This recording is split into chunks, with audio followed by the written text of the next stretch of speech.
Bismillahirrahmanirrahim. Bersama saya, Tatin, sebagai guru penggerak Angkatan 7. Kali ini saya ingin merefleksikan pengalaman baru saya dalam mempelajari teori pendidikan dari Ki Hajar Dewantara. Yang menjadi pokok bahasan dari refleksi kali ini, yaitu yang pertama, bagaimana pandangan saya tentang murid dan pembelajaran di kelas. Lalu yang kedua, bagaimana perubahan pemikiran dan perilaku setelah belajar teori dari Ki Hajar Dewantara. Dan yang ketiga, bagaimana penerapan teori Ki Hajar Dewantara dalam pembelajaran yang ada di kelas. Tentang siswa, ini saya dulu berpikir bahwa siswa itu memiliki bakat dan minat masing-masing. Seperti halnya dari teorinya Howard Gardner, di mana siswa mempunyai 8 kemampuan yang mungkin setiap siswa ada yang lebih unggul di satu hal dan ada yang kurang di satu hal yang lainnya. Yang pasti siswa itu mempunyai bakat dan minat serta keunikannya masing-masing. Lalu yang kedua, siswa mempunyai cara belajar yang berbeda-beda, di mana mungkin ada siswa yang belajarnya secara kinestetik, ada siswa yang belajarnya secara visual, dan ada siswa yang belajarnya secara auditori. Sehingga kita sebagai guru harus bisa memadu-madankan sehingga semua kebutuhan atau cara belajar siswa itu bisa terpenuhi. Dan yang ketiga, saya beranggapan bahwa tidak ada siswa yang bodoh, yang ada siswa yang perlu waktu lebih lama dalam belajar atau dalam memahami sesuatu. Perubahan perilaku apa yang saya pahami setelah belajar Ki Hajar Dewantara? Yang pertama yaitu harus lebih sabar dalam menghadapi siswa, dimana ini sesuai dengan teorinya Ki Hajar Dewantara bahwa guru itu harus menghamba pada siswa. Menghamba di sini kita harus paham dengan kondisi, minat, dan keadaan dari siswa tersebut. Yang kedua, bagaimana memasukkan unsur permainan dalam pembelajaran. Ini sesuai dengan teorinya taman siswa. Dan yang ketiga, bagaimana dalam pembelajaran guru itu harus bisa sebagai fasilitator. Hal ini sesuai dengan teori konvergensi. Dan bagaimana sebagai guru kita harus bisa menuntun siswa sesuai dengan minatnya, tidak memaksakan kehendak sebagai seorang guru. Ini sesuai dengan teori tuntunan dari Ki Hajar Dewantara.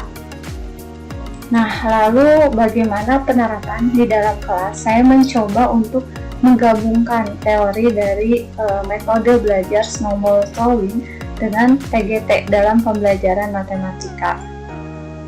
Persiapan yang saya lakukan ketika awal mengajar, yang pertama pasti menyiapkan RPP, lalu menyiapkan media mengajar, lalu menyiapkan LKPD-nya, lalu menyiapkan alat evaluasi.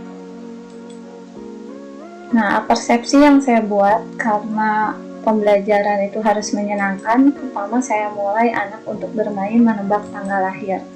Nah, di mana anak disuruh menuliskan bulan lahirnya, lalu dikalikan dengan 2, ditambahkan dengan 5, lalu dikalikan 50, ditambahkan tanggal lahir. Nah, nanti siswa harus menyebutkan berapa hasilnya. Lalu saya akan mengurangi 250 dan saya akan menebak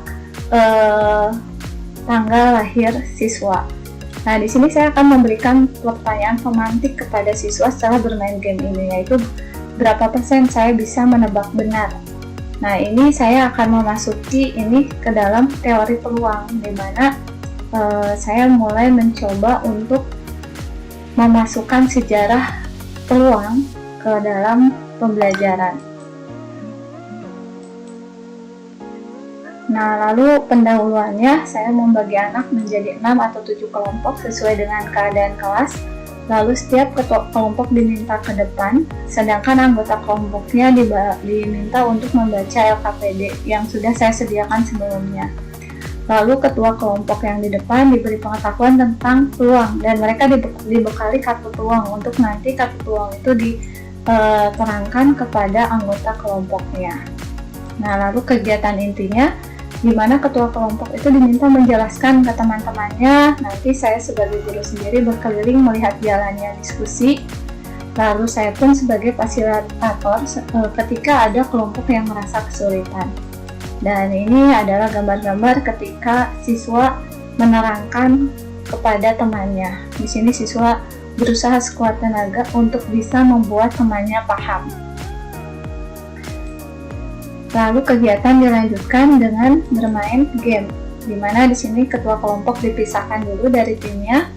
Setiap anggota kelompok nanti diberikan pertanyaan mendasar tentang peluang, lalu kelompok yang bisa menjawab diberikan nilai 10. Jika tidak, mungkin nanti saya akan berikan ke kelompok lain. Semua skor akan diakumulasikan. Nah, ini mungkin kegiatan ketika pemberian seperti tanya jawab atau seperti cerdas cermat di sini antar kelompok. Setelah ini selesai, saya meminta ketua kelompok untuk kembali ke kelompoknya. Lalu saya memberikan kartu domino peluang. Saya sebelumnya sudah menyediakan kartu domino peluang. Lalu setiap kelompok diminta untuk menyusun kartu, dan kelompok tercepat yang menyusun kartu dengan benar itu akan diberikan skor 50. Nanti semua nilai akan diakumulasikan dengan sesi game yang tadi.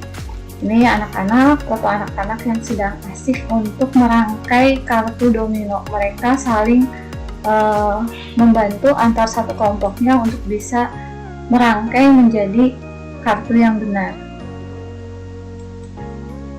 Nah, lalu kelompok yang mendapatkan skor tertinggi itu akan diberi penghargaan berupa nilai bonus, dan biasanya saya memberikan penghargaan kecil berupa bolpen atau apapun. Nah, inilah kelompok-kelompok yang menang dari sesi game juga sesi turnamen. Nah, temuan apa yang saya dapatkan dari pembelajaran ini? Yang pertama, semua siswa berpartisipasi aktif untuk belajar. Lalu yang kedua, ketua kelompok berusaha untuk menjelaskan kepada temannya agar paham, karena kalau temannya tidak paham nanti pas sesi game itu tidak bisa menjawab. Lalu yang ketiga, ada kelompok yang diminta diajarkan oleh kelompok lain karena ketua kelompoknya itu tidak bisa menjelaskan. Jadi di sini siswa itu seperti butuh untuk belajar, sehingga dia mencari temannya yang bisa untuk diminta diajarkan. Ini mungkin temuan positif dari pembelajaran ini. Sehingga apa sih korelasinya pembelajaran tadi dengan pengajaran Ki Hajar Dewantara? Di sini guru sebagai fasilitator dan memimpin jalannya diskusi, menuntun siswa untuk paham suatu materi, seperti pemikirannya Ki Hajar Dewantara bahwa pengajaran itu harus berupa tuntunan kepada siswa. Lalu yang kedua, saya mencoba memasukkan unsur permainan di sini agar siswa senang belajar dan membuat ada persaingan, kekompakan dalam tim. Ini sesuai dengan teorinya Ki Hajar Dewantara, yaitu mendidik batin anak melalui lahiriahnya. Itulah refleksi saya untuk modul 1.1. Salam guru penggerak, bergerak, tergerak, dan menggerakkan. Fatin Suprihatin.